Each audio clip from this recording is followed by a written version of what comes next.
7 दिसंबर 1941 ये इतिहास का वो आखिरी दिन था जिसके बाद दुनिया का नक्शा हमेशा हमेशा के लिए बदलने जा रहा था। यूएस नेवी के बेस पर एक आफत टूटने वाली थी जिसका अंदाजा भाई साहब किसी को भी नहीं था। बैटलशिप में मौजूद एक अफ्रीकन अमेरिकन वेटर डॉरिव मिलर सूरज निकलते ही नेवी ऑफिसर्स को ब्रेकफास्ट सर्व करता है और उसके बाद उनकी लॉन्ड्री कलेक्शन के काम पे लग जाता है। और फिर सुबह को ठीक 7:57 को डोरिस को एक सायरन सुनाई देता है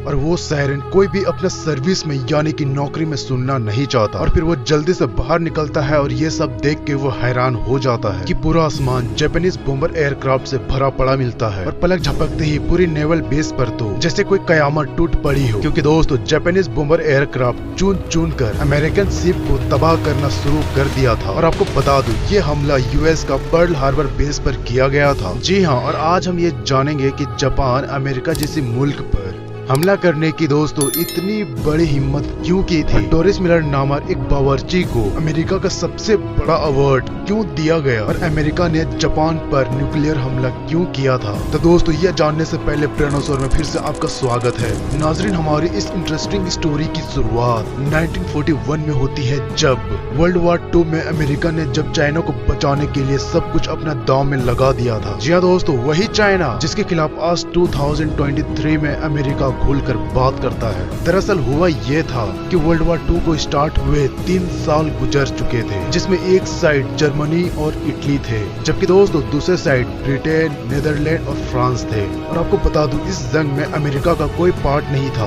अमेरिका पूरी तरह से न्यूट्रल था, क्योंकि वर्ल्ड वॉर 1 में हुए नुकसान की वजह से अमेरिका खुद को एशिया और यूरोप में होने वाली जंग से बिल्कुल अलग रखना चाहता था। लेकिन दोस्तों एक मुल्क ऐसा था जो अमेरिका को अंदर ही अंदर काफी परेशान कर रहा था, वो था जापान। जापान के पास नेचुरल रिसोर्सेज कम होने की वजह से वो अपने आस पड़ोस के मुल्कों पर धड़ाधड़ हक जमाने लगा था, यानी कि कब्जा करने लगा था, ताकि वो अपनी नेचुरल रिसोर्सेज की डिमांड पूरी कर सके। कोरिया, ताइवान और चाइना के बड़े इलाकों पर जापान कब्जा कर चुका था और स्पेसिफिक ओशियन में ही जापान के करीब फिलीपींस, मलेशिया और इंडोनेशिया पे भी इसकी नजर थी। पर मसला ये था दोस्तों कि मलेशिया ब्रिटिश कॉलोनी थी और इंडोनेशिया नीदरलैंड की और फिलीपीन न्यूट्रल रहने वाले अमेरिका की कॉलोनी थी। और आपको बता दूं इन कंट्रीज को जापान का दूसरों मुल्कों पर कब्जा करना इन्हें बिल्कुल भी ठीक नहीं लग रहा था, क्योंकि दोस्तों जापान के पीछे असल में हिटलर भैया का हाथ था और ये भाई साहब हिटलर ब्रिटेन और अमेरिका का दुश्मन था। और जापान के ये हरकतें को देखकर 1941 में अमेरिका ने जापान को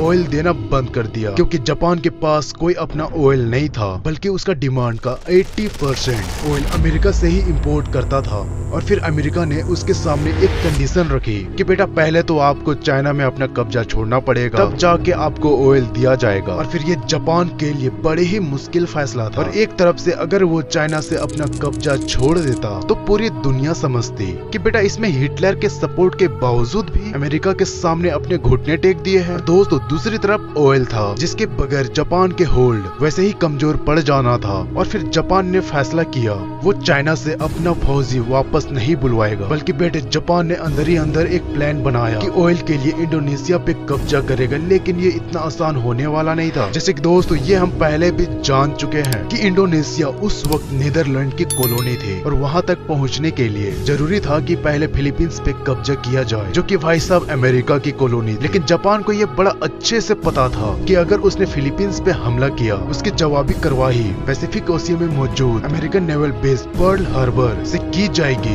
लेकिन क्योंकि जापान के पास तेजी से ऑयल खत्म होते जा रहे थे और उनके पास हमला करने का सिवा और कोई ऑप्शन नहीं बचा था फिलीपींस पे नहीं दोस्तों, बल्कि पर्ल हार्बर पर। जी हाँ, बल्कि जापानीज लीडर ने ये फैसला किया कि वो अमेरिका के पर्ल हार्बर बेस पे एक सरप्राइज अटैक करके पूरा नेवल को उड़ा डालेंगे, ताकि उसके बाद जापान आसानी से फिलीपींस पे हक जमा सके, यानी कब्जा कर सके। और अब जापान चुपके से पर्ल हार्बर बेस पे अटैक करने का तैयारी करना शुरू कर दिया था और उसने अपनी फ्लीट तैयार करना शुरू कर दी। उसमें 2 बैटल शिप्स और 39 सबमरीन और 30 डिस्ट्रॉयर और हेल्थ एंगेज तौर पे 414 बॉम्बर एयरक्राफ्ट थे। इन एयरक्राफ्ट्स को 6 एयरक्राफ्ट कैरियर के जरिए पर्ल हार्बर की तरफ रवाना किया गया और दूसरी तरफ पर्ल हार्बर पर खड़ी अमेरिकन फोर्स का अंदाजा लगाया जाए। इसमें 8 बैटल शिप्स और 59 एंटी एयरक्राफ्ट शिप्स और 4 सबमरीन और 390 एयरक्राफ्ट्स थे। और अगर देखा जाए दोस्तों तो अमेरिका के पास बहुत सारे इक्विपमेंट थे,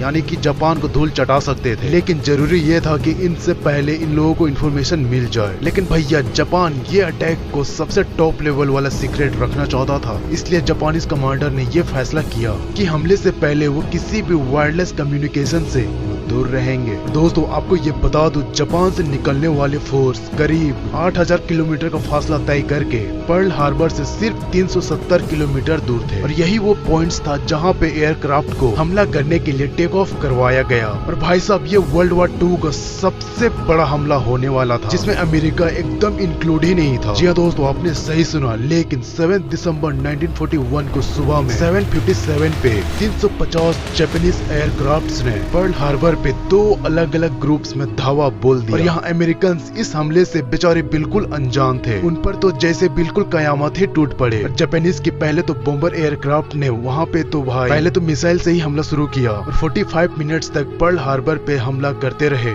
और फिर वापस वो लोग चले गए। पहले तो ऐसा लगा कि शायद हमला खत्म हो चुका है, और फिर तुरंत ही 10 मिनट के बाद एयरक्राफ्ट का दूसरा ग्रुप पहुंचा और बची खुची नेवल बेस को गोलियों से भूंज कर रख दिया, पूरी तरह से बर्बाद करके रख दिया। और ये हमला 1 घंटे और 15 मिनट तक जारी रहा, जिसमें जापान बहुत कुछ कर चुका था, जिसमें अमेरिका का 20 वेसल्स और 8 बैटलशिप्स और 300 प्लेन्स को खड़े खड़े ही तबाह कर दिया था, और जमीन में आग और आसमान में काले धुएं से भर के रख दिया था। और इसी दौरान अमेरिका के एक बैटलशिप्स ने American African Bowers T Doris Miller भी था, जिसका जिक्र हम पहले भी कर चुके हैं। लॉन्ड्री कलेक्शन के दौरान उन्हें एक सायरन सुनाई भी दिया था, और ये खौफनाक सायरन को सुनकर जब तक वो बाहर आता, एक जापानीज टोर्पीडो मिसाइल उनके शिप पर आ लगा, जिसमें कि शिप कैप्टन समेत बहुत सारे ऑफिसर्स घायल हो गए। और फिर मिलर्स ने सारे ऑफिसर्स को अकेले ही एक सेफ जगह शिफ्ट किया, और उसके बाद अकेले ही एंटी एयरक्राफ्ट मशीन के पास जाकर कुछ जापानीज एयरक्राफ्ट पर अकेले ही पलटकर जवाब दिया। उसने दोस्तों बगैर ट्रेनिंग के 6 एयरक्राफ्ट को मारकर गिरा दिया था, जबकि इस हमले में जापान ने टोटल 29 एयरक्राफ्ट खोए थे। और आपको बता दो दोस्तों, डोरिस मिलर पहला ही अफ्रीकन अमेरिकन था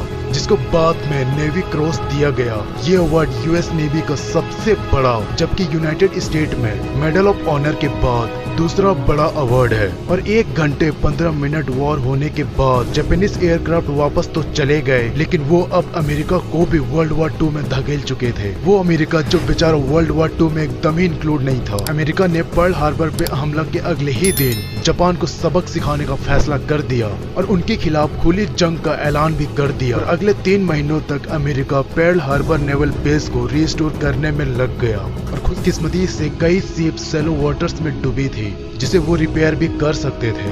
और फिर दोस्तों अमेरिका ने 4 महीनों के बाद जापान पे वैसे ही हमला किया जैसे उन्होंने पर्ल हार्बर पे किया था। जी हाँ दोस्तों, अप्रैल 1942 में अमेरिका ने जापान के कैपिटल टोक्यो पर बमों और मिसाइलों की बरसात कर दी, और ये अमेरिका का वर्ल्ड वॉर 2 में किया जाने वाला पहला हमला था। लेकिन इसके बाद अमेरिका ने बस नहीं की, और अगले 4 सालों तक अमेरिका और जापान की लड़ाई चलती रही, जिसमें अब अमेरिका जापान पे भारी पड़ रहा था। और जापान इस जंग में बहुत ही ज्यादा कमजोर हो चुका था, लेकिन वो किसी भी सूरत हार नहीं मान रहा था, और अमेरिकन के सामने किसी भी तरह से सिलेंडर नहीं कर रहा था। और आखिरकार अगस्त 1945 में अमेरिका ने जापान के खिलाफ अपनी आखिरी कार्ड इस्तेमाल कर ही डाला, और फिर 6 अगस्त 1945 को सुबह के 8 बजे जापान के हिरोशिमा शहर के ऊपर एक Boeing B-29 super fortress aircraft देखा गया। इस जहाज ने 4400 केजी वजनी लिटिल बॉय नामी बॉम्ब हिरोशिमा के ऊपर गिरा डाला।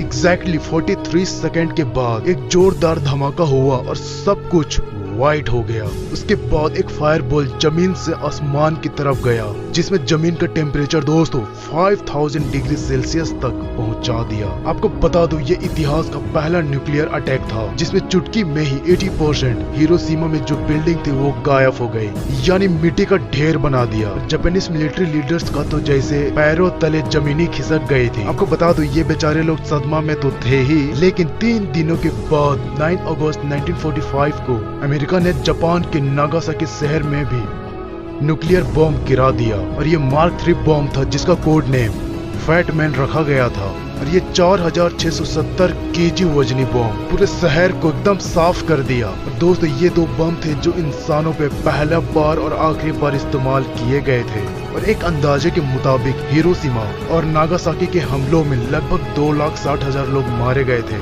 और इस हमले के बाद अगले ही हफ्ते जापान ने अमेरिका के सामने सरेंडर कर लिया और इसके साथ ही वर्ल्ड वॉर 2 भी अपने अंजाम तक पहुंची। उम्मीद है दोस्तों ये वीडियो आपको पसंद आई हो, लेकिन आप लोग सब्सक्राइब नहीं करते दोस्तों। वैसे इस वीडियो में अगर आपको कुछ भी पॉइंट पसंद आई हो तो हमें कमेंट करके जरूर बताइएगा। चैनल को लाइक शेयर सब्सक्राइब जरूर कर लीजिएगा।